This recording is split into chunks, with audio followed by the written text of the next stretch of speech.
Hello! This is Pinkietessa A-Z of London. It's D for Duck Island. The story of Duck Island begins as far back as 1612. Originally, it was little more than a swampy chase. That'll be a groove. It was James I of England and the 6th of Scotland who first laid out the area as a formal garden, which was probably a really good idea, as they had yet to invent Wellington boots. Duck Island is found in the very heart of London within St James's Park. It is surrounded on all sides by buildings and areas of note. The Houses of Parliament, Buckingham Palace, and all manner of important state buildings.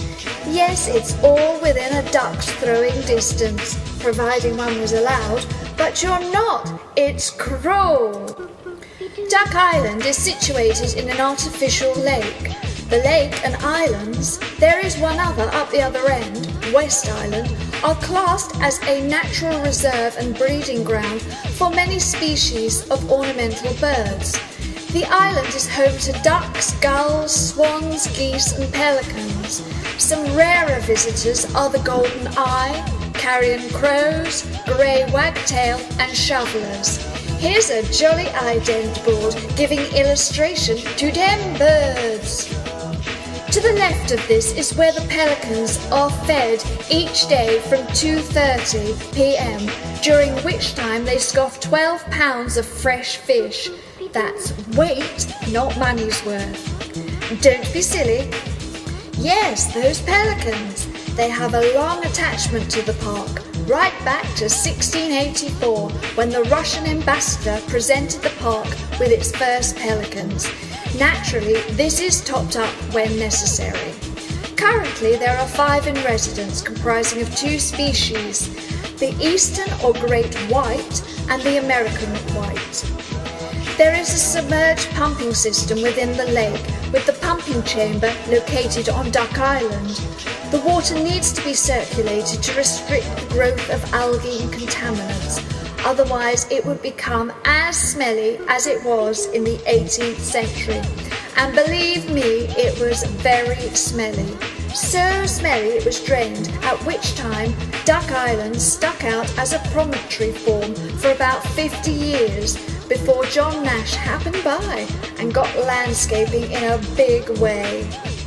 Naturally, this encouraged the waterfowl, which in turn encouraged the founding of the Ornithological Society, which just had to protect the birds from the children bent on mischief, and thieves who were becoming instrumental in decimating the swan population. But I do believe they are quite tasty. The swans, not the children. Duck Island started life as a decoy in the Dutch style. This is a strip of land made by 2 channels for the express purposes of providing the royal table with duck. Over the centuries became less of a decoy and more of an island. Voila! Periodically through the life of the island, there went with it a position of employment. In early times, this was Governor of Duck Island, which happily came with a small salary and was usually given to favourites of the monarch. By the 19th century, under the beady eye of the Orney Society, it was more of a job called the Keeper of the Birds. In the 1840s, a cottage was built to house the keeper, the style a Swiss chalet, which contrasted awfully nicely with the grand architecture of the Treasury building across the road, thus keeping the keeper in his place in 2 senses. By the 1950s, this house was in need of repair and quite down at heel. Restoration work ensued and the building remains today. 50 years on, the renovators are back, as we see. The use for the building over the years has been varied, but the use I like most is a store for confiscated bikes used within the park perimeter. Since 1994, it has been the HQ for the London Historic Parks and Garden Trust, so still used to store bicycles then. I'm not a girl who's big on birds, so when I stumbled on this wee piece of information, I nearly exploded with excitement.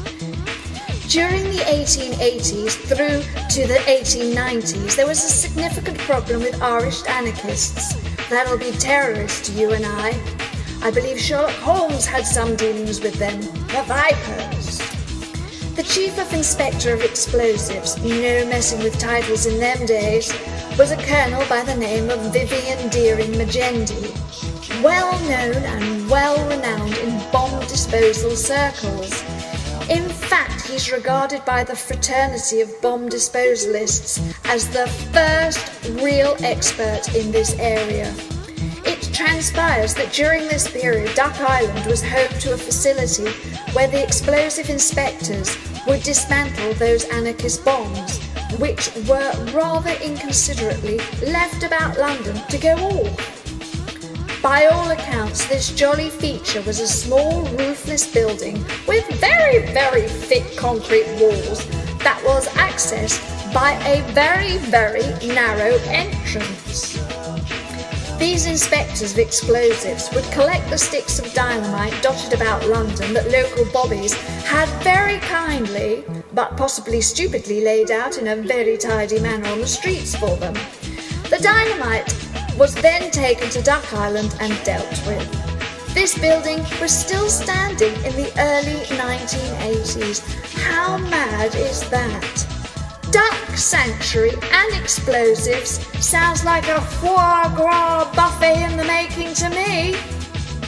And with that explosive tale ringing in your ears, it's time to end my D for Duck Island.